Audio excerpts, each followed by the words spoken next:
La milla verde, de Stephen King, parte 3.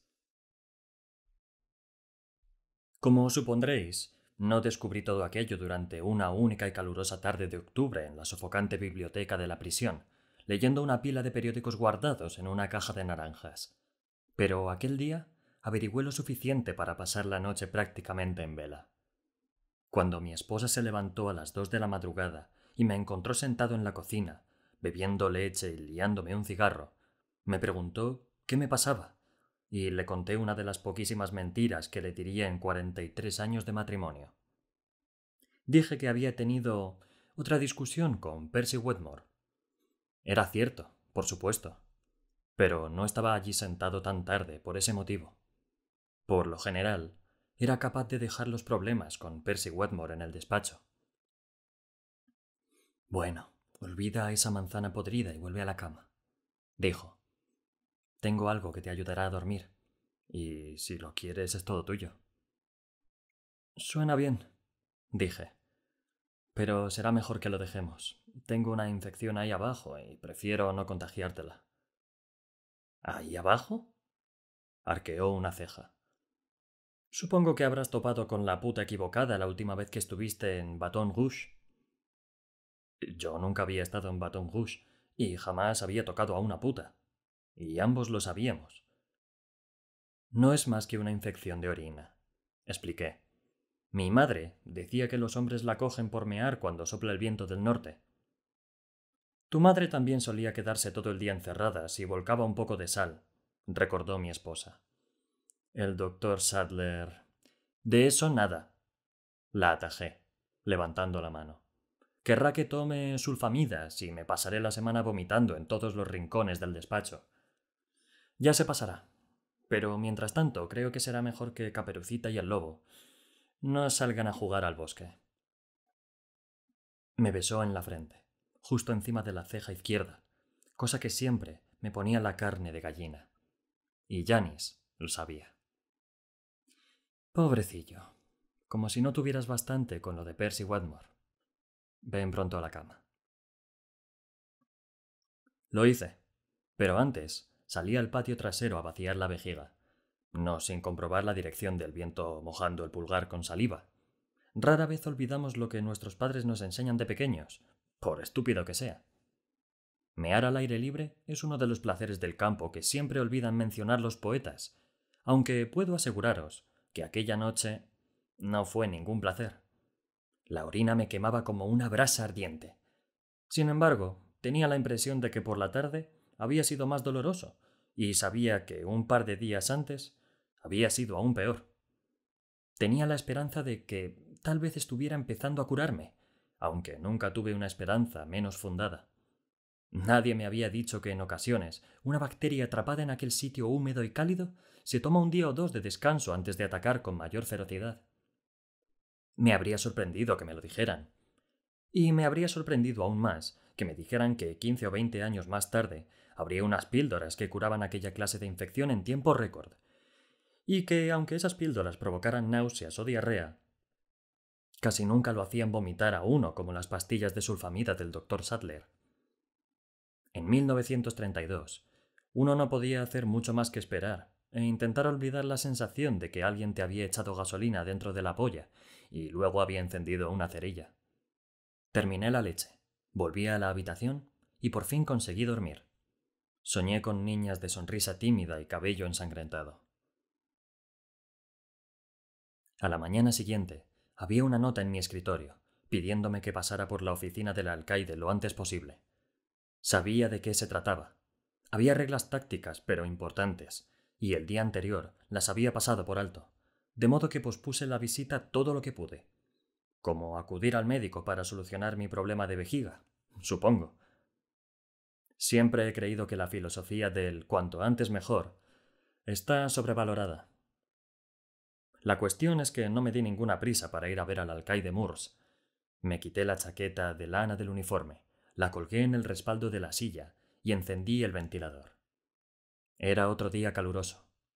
Luego me senté y estudié el informe nocturno de Brutus Howell. No había motivo para alarmarse. Delacroix había llorado un rato, como hacía casi todas las noches. Aunque estoy seguro de que más por sí mismo que por la gente que había quemado viva, y luego había sacado a Cascabel, el ratón, de la caja de cigarros donde pasaba la noche. Eso lo había calmado, y había dormido como un niño el resto de la noche. Cascabel seguramente la habría pasado sentado sobre el estómago de Delacroix, con la cola enrollada y los ojos muy abiertos.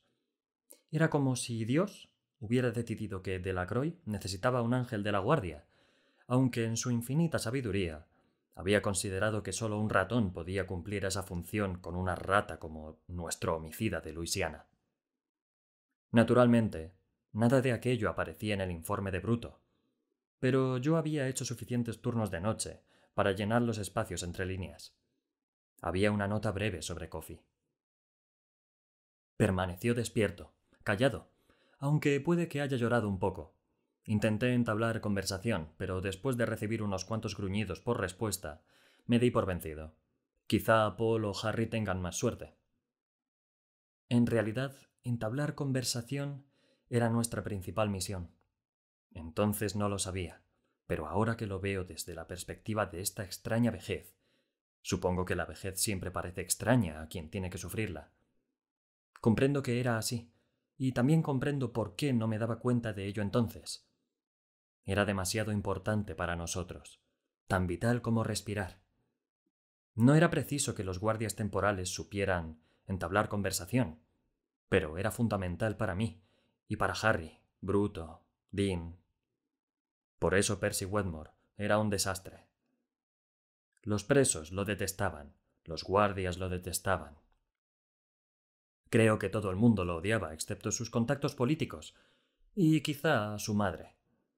Era como una dosis de arsénico espolvoreado sobre una tarta de bodas, y supe desde el principio que causaría problemas.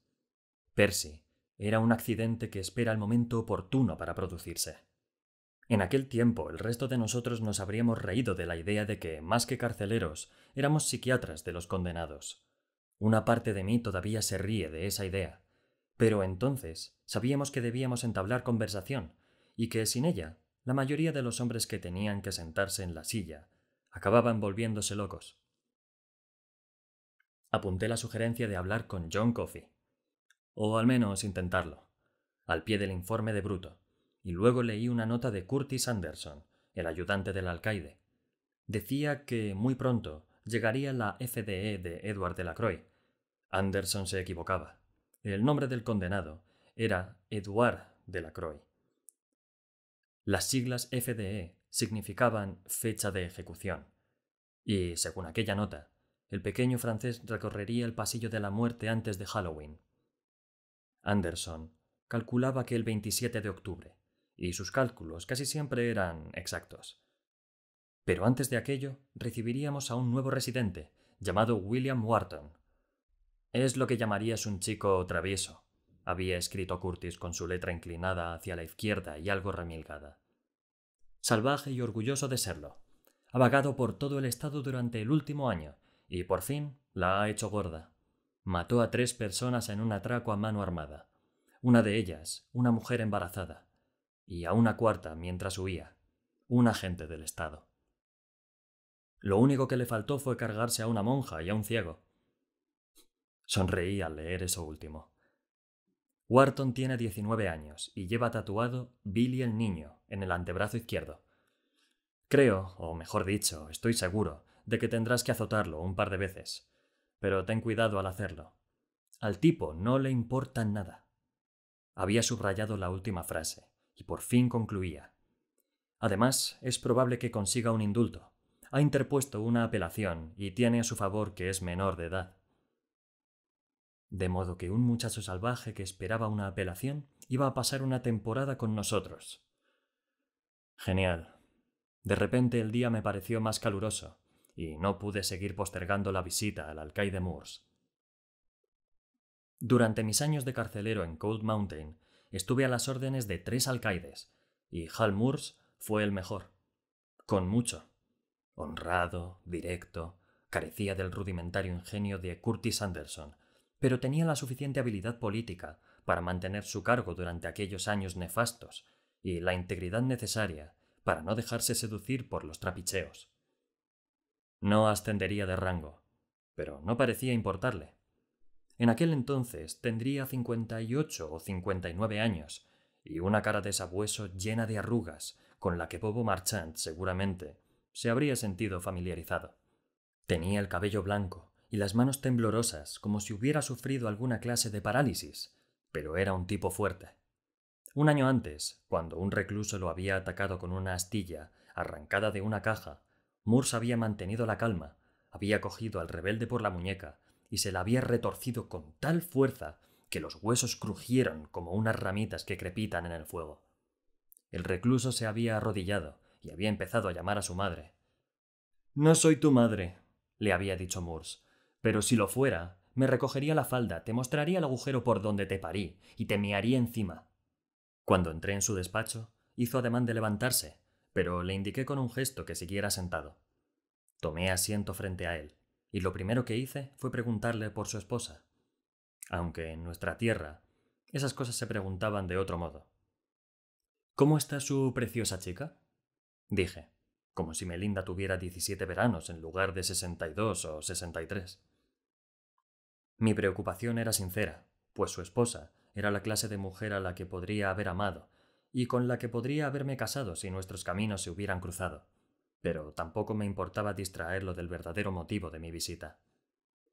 Moores suspiró. «No muy bien, Paul.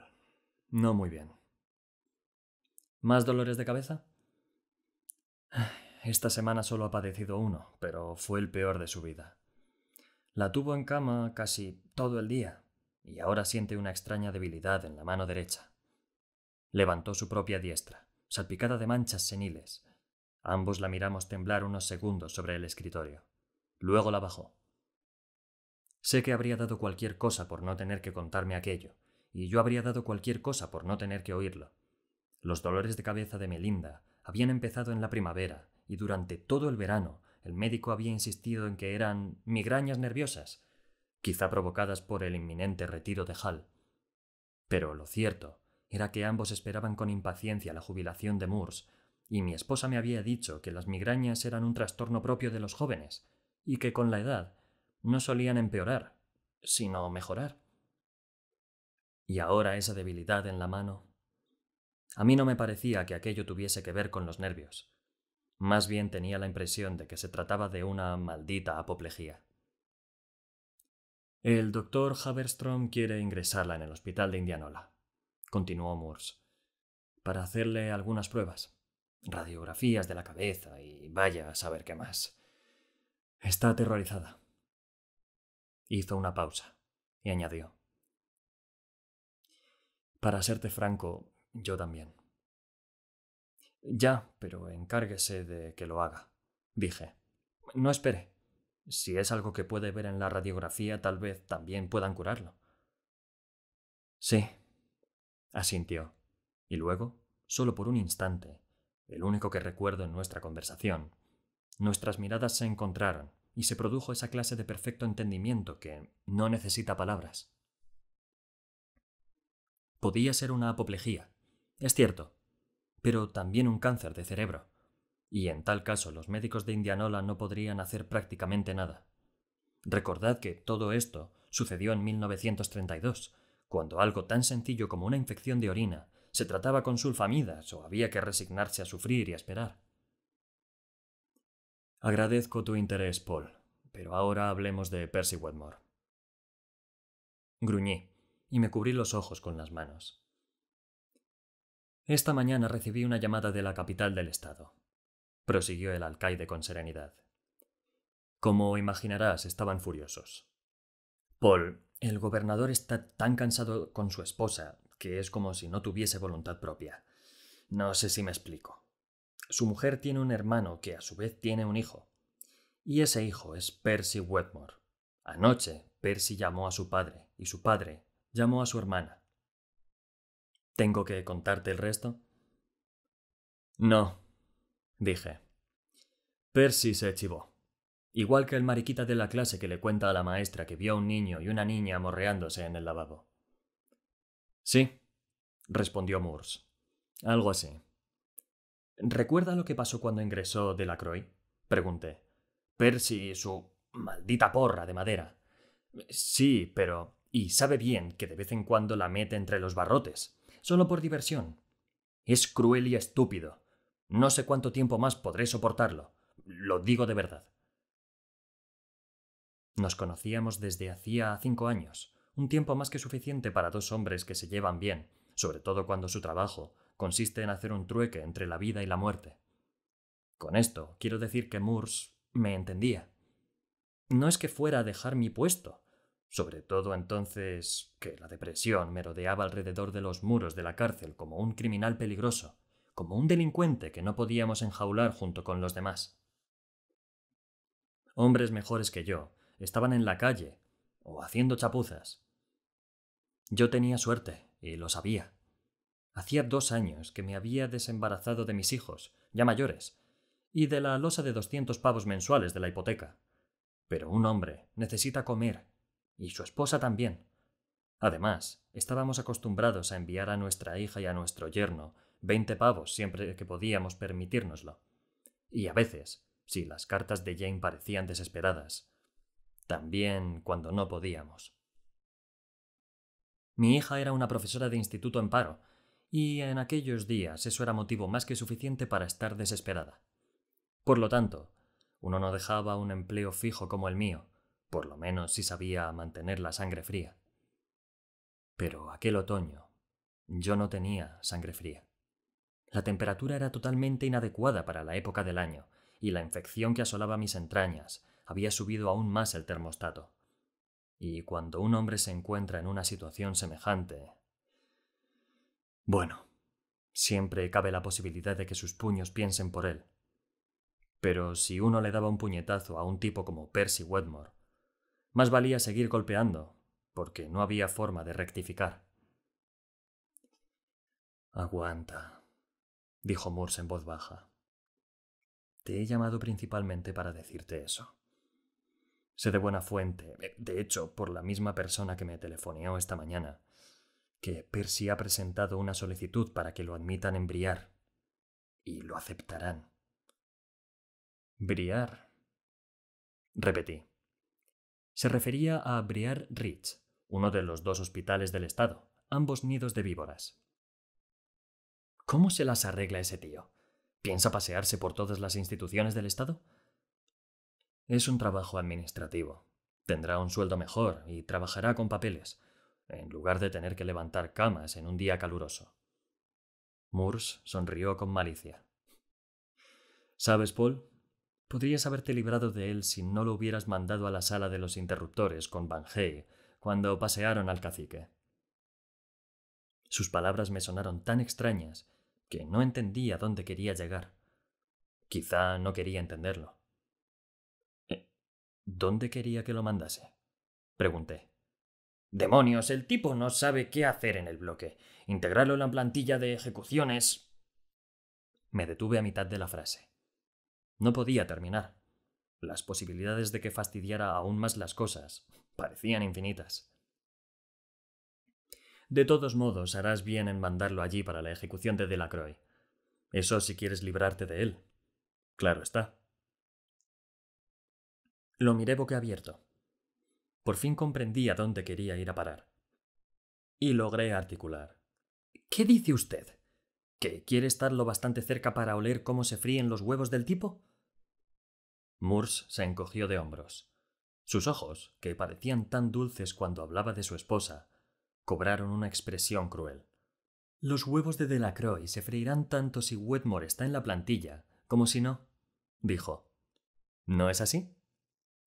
Sí, pero podría fastidiarla. De hecho, Hall es muy probable que la fastidie. Y delante de 30 testigos, un montón de periodistas venidos de Luisiana.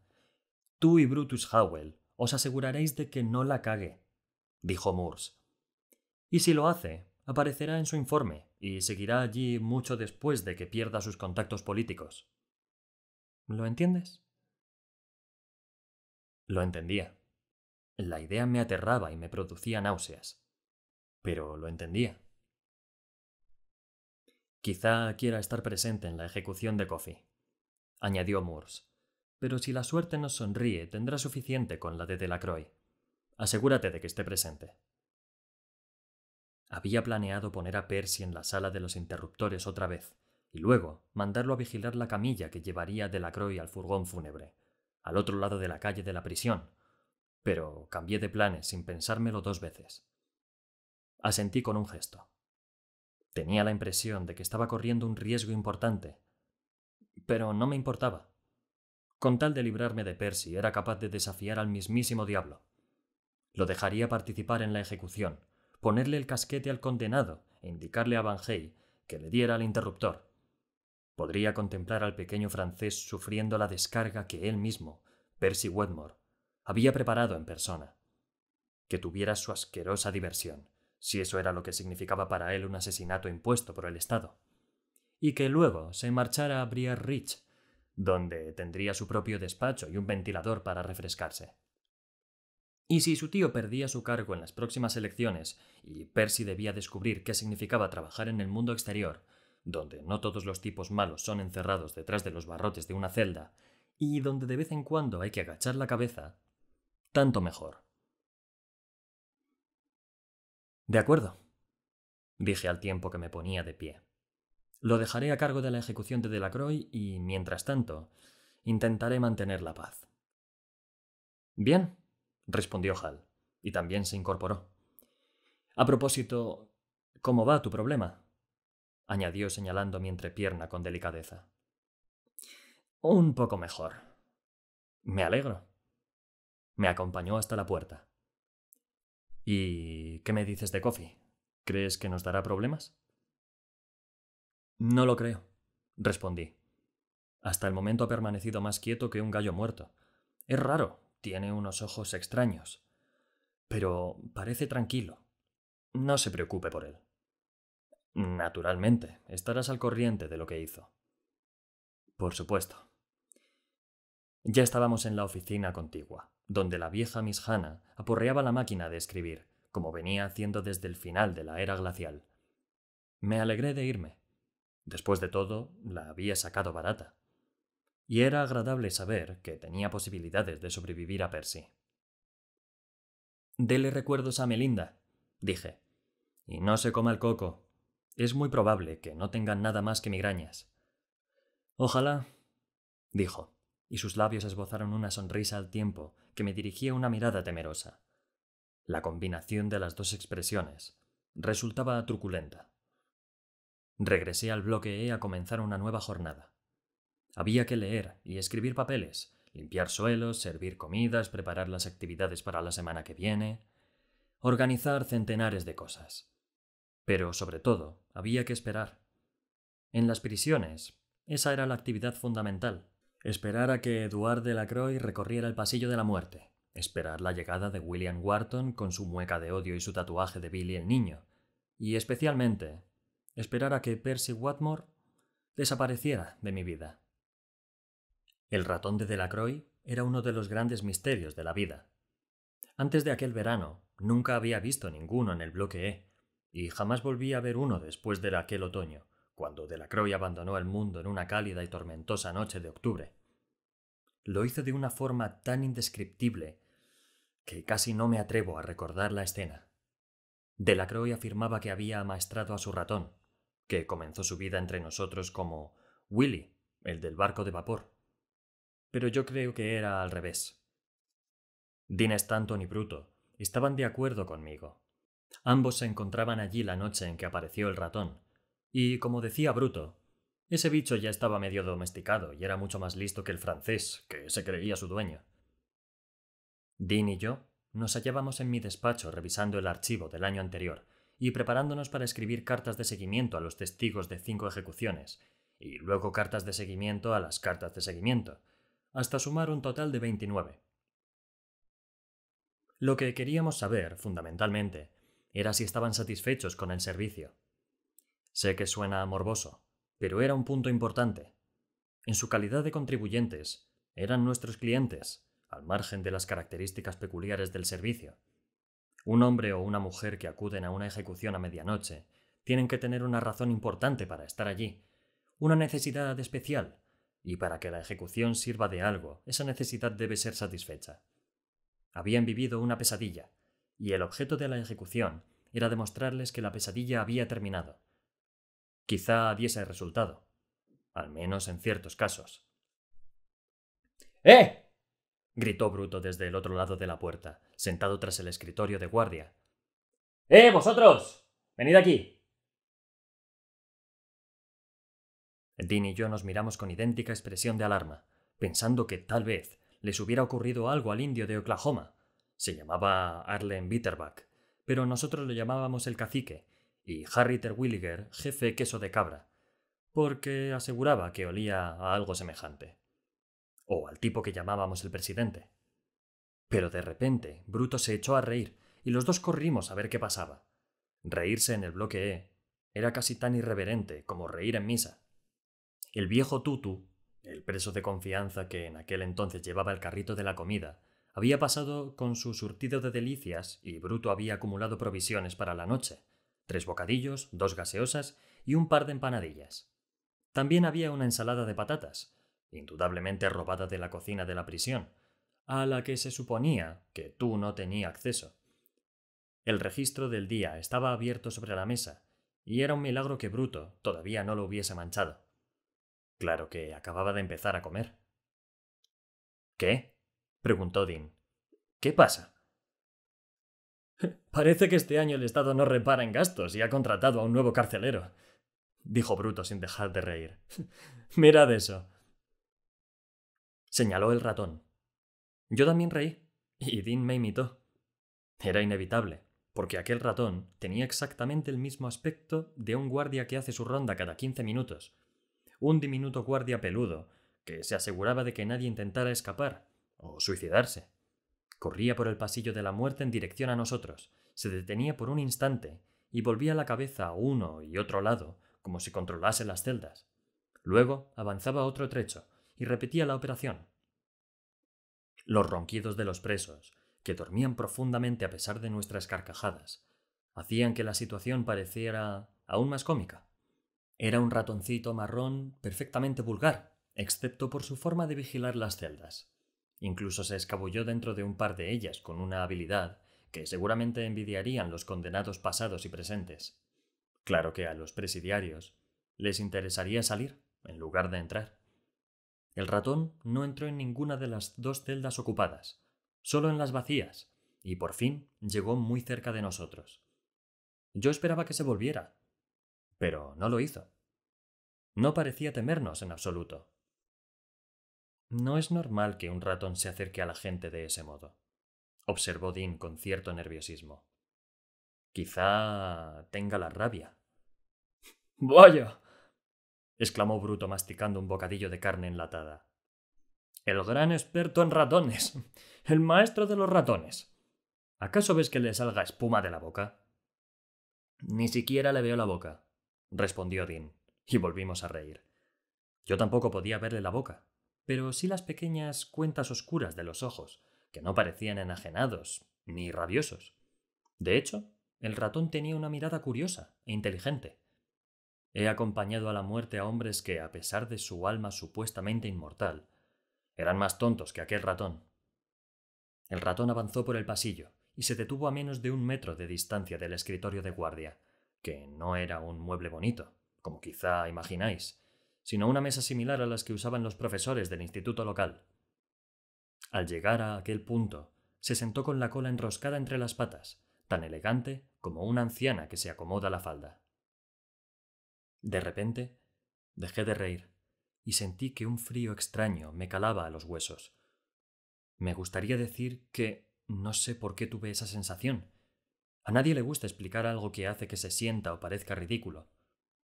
Pero lo sé. Y si estoy dispuesto a contar la verdad sobre el resto de los acontecimientos, supongo que también puedo confesar esto. Por un instante, imaginé que era ese ratón, no un guardia, sino un vulgar convicto del pasillo de la muerte, convicto y condenado, pero aún así, capaz de mirar con valentía al escritorio que parecía estar a kilómetros de distancia. Como, sin duda, veremos el trono de Dios en el momento del juicio final, y a los gigantes de voces graves y uniforme azul sentados al otro lado. Gigantes que, disparaban a los de su especie con pistolas, les pegaban escobazos, o les tendían trampas para romperles el pescuezo, mientras ellos trepaban cuidadosamente a mordisquear el queso dejado como señuelo sobre la pequeña placa de cobre. Junto al escritorio no había ninguna escoba, pero sí un cubo y un mocho. Yo me había ocupado de fregar el suelo verde de linóleo y las 6 celdas antes de sentarme con Dean delante de los archivos.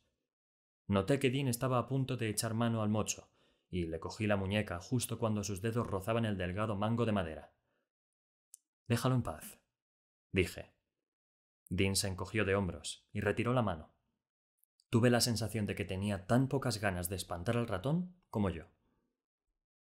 Bruto partió un trozo pequeño de su bocadillo de carne, lo cogió delicadamente entre los dedos y lo tendió delante del escritorio.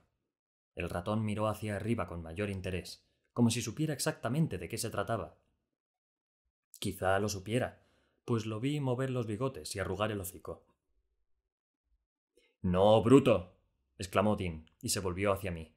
«No dejes que haga eso, Paul. Si alimenta a ese maldito bicho, acabaremos tendiéndole una alfombra a cualquier ser de 4 patas». «Solo quiero ver qué hace», explicó Bruto. «Simple interés científico». Me miró. Después de todo, yo era el jefe, incluso cuando se trataba de resolver pequeñas desviaciones de la rutina como aquella. Reflexioné por un instante y me encogí de hombros, como si me diera igual una cosa que otra. La verdad es que yo también sentía cierta curiosidad por ver qué hacía el ratón. Desde luego se lo comió. Después de todo, estábamos en los tiempos de la depresión. Pero la forma en que lo hizo fue lo que más nos llamó la atención. Se aproximó al trozo de bocadillo, lo olfateó y luego se levantó en 2 patas igual que un perro amaestrado, lo cogió y separó el pan para comerse la carne. Todo con los modales pausados y precisos de un hombre que da cuenta de un buen plato de carne asada en su restaurante favorito. Pero no nos quitó la vista de encima mientras comía. «O es muy listo o está muerto de hambre», dijo una voz nueva. Era Bitterback. Había despertado y estaba junto a los barrotes de la celda, vestido únicamente con un par de calzoncillos anchos. Tenía un cigarrillo en la mano derecha, entre los nudillos de los dedos índice y corazón, y el pelo gris acerado le caía sobre los hombros. Antaño, quizá musculosos, pero ahora bastante flácidos, en un par de trenzas.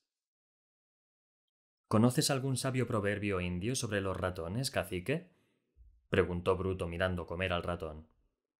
Todos estábamos fascinados por la forma en que el animalito sostenía el trozo de carne enlatada entre las patas delanteras. De vez en cuando lo hacía girar o se detenía a contemplarlo como si lo admirase. «No», respondió Bitterback. «Una vez conocí a un guerrero con un par de guantes que, según él, eran la piel de un ratón, pero no me lo creí». Rió, como si hubiera contado un chiste, y se apartó de los barrotes. Oímos el crujido de la cama cuando volvió a tenderse. Aquel sonido fue como una señal para que el ratón se marchara. Terminó de comer el trozo de carne que tenía entre las patas, olfateó lo que quedaba, en su mayor parte pan empapado en mostaza, y volvió a mirarnos, como si quisiera recordar nuestras caras por si volvía a topar con nosotros. Luego dio media vuelta y corrió por donde había venido, esta vez sin detenerse a controlar las celdas. Su prisa me recordó al conejo blanco de Alicia en el País de las Maravillas, y sonreí. No se detuvo en la puerta de la celda de seguridad, pero desapareció por debajo de ella. La celda de seguridad tenía paredes acolchadas para la gente con la sesera blanda. Cuando no la usábamos, guardábamos allí los utensilios de limpieza y algunos libros, casi todas novelas del oeste de Clarence Mulford, pero también una historieta ilustrada de Popeye, que solo cogíamos en ocasiones especiales, donde el propio Popeye, Bruto e incluso Cocoliso, el fanático de las hamburguesas, se turnaban para besuquear a Olivia. También había material de artesanía, incluidos los lápices de cera que más tarde usaría Delacroix. No es que entonces el tipo fuese un problema. Recordad que todo esto sucedió antes. Además, en la celda de seguridad había una camisa que nadie quería usar. Blanca, confeccionada en lona blanca reforzada y con botones, presillas y hebillas en la espalda. Todos sabíamos cómo inmovilizar en un santiamén con aquella camisa a un muchacho travieso. Nuestros muchachos descarriados no solían ponerse violentos, pero cuando lo hacían, no esperábamos que la situación mejorara por sí sola.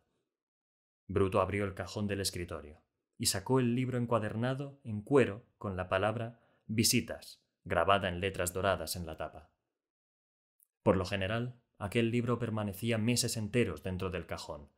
Cuando un prisionero tenía visita, a menos que fuera su abogado o el sacerdote, se lo llevaba a una sala reservada para ese uso. La llamábamos la galería. Aunque no sé por qué. ¿Qué demonios haces?, preguntó Dean Stanton, mirando por encima de sus gafas como Bruto abría el libro y lo hojeaba, pasando las visitas de presos que ya habían muerto. «¿Cumplir con la ordenanza número 19?» respondió Bruto, buscando la página correspondiente a la fecha del día. Cogió un lápiz, chupó la punta, una desagradable costumbre que se resistía a abandonar, y se preparó para escribir. La ordenanza 19 decía exactamente: todo visitante del bloque E debe llevar un pase, y su presencia debe quedar registrada sin excepciones. Se ha vuelto loco, dijo Dean volviéndose hacia mí. No nos enseñó el pase, pero por esta vez lo dejaré pasar, dijo Bruto. Volvió a chupar la punta del lápiz y escribió 21:49 en la columna correspondiente a hora de entrada. Desde luego, dije. Seguro que los jefes hacen una excepción con los ratones. Claro que sí, asintió Bruto. No tiene bolsillos donde abrocharse el pase. Se volvió para mirar el reloj colgado de la pared, detrás del escritorio, y apuntó 22:10 en la columna de hora de salida. La casilla más grande entre los dos números rezaba «Nombre del visitante». Después de un instante de reflexión, quizá dedicado a resolver sus problemas con la ortografía, pues estoy seguro que ya sabía qué debía escribir, Brutus Howell escribió «Willy, el del barco de vapor», que era el mote que todo el mundo daba a Mickey Mouse en aquellos días. Quizá se debiera al primer dibujo animado hablado del ratón, donde el animalito hacía girar los ojos, balanceaba las caderas y tiraba del cordón de la sirena en la timonera de un barco de vapor. «Ya está», dijo Bruto cerrando el libro y guardándolo luego en el cajón. «Todo arreglado». Yo reí, pero Dean, que se tomaba con seriedad incluso las bromas más evidentes, se limpiaba las gafas con nerviosismo y expresión ceñuda. «Si alguien ve eso tendrás problemas», vaciló, y añadió: «sobre todo si lo ve la persona equivocada». Volvió a vacilar, mirando alrededor como si temiera que las paredes tuvieran oídos, y concluyó: «Alguien como Percy Lameculos Wetmore». «Bah», dijo Bruto. «El día que Percy Wetmore ponga sus asquerosas garras sobre esta mesa, dimitiré». «No tendrás necesidad de hacerlo», señaló Dean. «Te echarán por hacer bromas en el libro de visitas en cuanto Percy se lo cuente a la persona indicada. Y lo hará. Sabes que lo hará». Bruto lo fulminó con la mirada, pero no dijo nada. Supuse que esa misma noche borraría lo que había escrito. Y si no lo hacía él, lo haría yo. La noche siguiente, después de acompañar a Bitterbach y al presidente al bloque D, donde duchábamos a nuestro grupo después de encerrar a los reclusos normales, Bruto me preguntó si debíamos buscar a Willy en la celda de seguridad. «Creo que sí», dije. La noche anterior nos habíamos divertido con el ratón, pero sabía que si Bruto y yo lo encontrábamos en la celda, sobre todo si descubríamos que había comenzado a abrir una ratonera en una de las paredes acolchadas, lo mataríamos. Mejor matar al pionero, por divertido que éste fuera, que tener que lidiar luego con sus seguidores. Y no necesito deciros que ninguno de los dos tendría demasiados escrúpulos a la hora de asesinar a un ratón. Al fin y al cabo, el gobierno nos pagaba para que matáramos ratas. Pero aquella noche no encontramos a Willy, el del barco de vapor, más tarde conocido como Cascabel, ni en las paredes acolchadas ni detrás de ninguno de los trastos que sacamos al pasillo. De hecho, allí dentro había mucha más basura de la que yo esperaba, quizá porque hacía tiempo que no usábamos la celda. Eso cambiaría con la llegada de William Wharton, pero naturalmente, entonces aún no lo sabíamos. Por suerte. ¿Dónde se habrá metido? Preguntó Bruto al fin, secándose el sudor de la nuca con un pañuelo azul. No hay agujeros ni grietas. Está eso, por supuesto, pero... Señaló una rejilla en el suelo por donde podría haberse escabullido, pero debajo había una finísima tela metálica que no hubiera permitido el paso de una mosca. ¿Cómo entró? ¿Y cómo salió? Ni idea, respondí. Porque entró aquí, ¿verdad? Lo vimos los tres. Sí, pasó por debajo de la puerta. Habrá tenido que encogerse un poco, pero lo hizo. ¡Por el Altísimo! Exclamó Bruto, una expresión que sonaba extraña viniendo de un tipo tan alto como él. Es una suerte que los presos no puedan encogerse de ese modo, ¿verdad? Ya lo creo, respondí, echando un último vistazo a las paredes acolchadas con la esperanza de encontrar un agujero, una grieta o algo por el estilo. No había nada semejante. Bueno, vámonos. Willy, el del barco de vapor, reapareció 3 noches después, cuando Harry Terwilliger estaba en la mesa de guardia. Percy también se encontraba de guardia y persiguió al ratón por todo el pasillo con el mismo mocho que Dean había tenido intención de usar. El roedor lo esquivó con facilidad y se escabulló victorioso debajo de la puerta de la celda de seguridad. Maldiciendo a voz en cuello, Percy abrió la puerta y volvió a sacar todos los trastos. Según dijo Harry, fue una escena aterradora y graciosa al mismo tiempo. Percy juraba que iba a coger el maldito ratón y arrancarle de cuajo la asquerosa cabeza. Pero no lo hizo, desde luego. Media hora más tarde volvió a la mesa de guardia, sudoroso y desaliñado, con la camisa del uniforme fuera de los pantalones. Se apartó el pelo de los ojos y le dijo a Harry, que durante todo el incidente había permanecido leyendo tranquilamente, que iba a ponerle un burlete de goma debajo de la puerta para solucionar el problema. Lo que te parezca mejor, Percy, respondió Harry, pasando la página de la novela que estaba leyendo. Supuso que Percy se olvidaría de cerrar el intersticio de debajo de la puerta. Y tenía razón.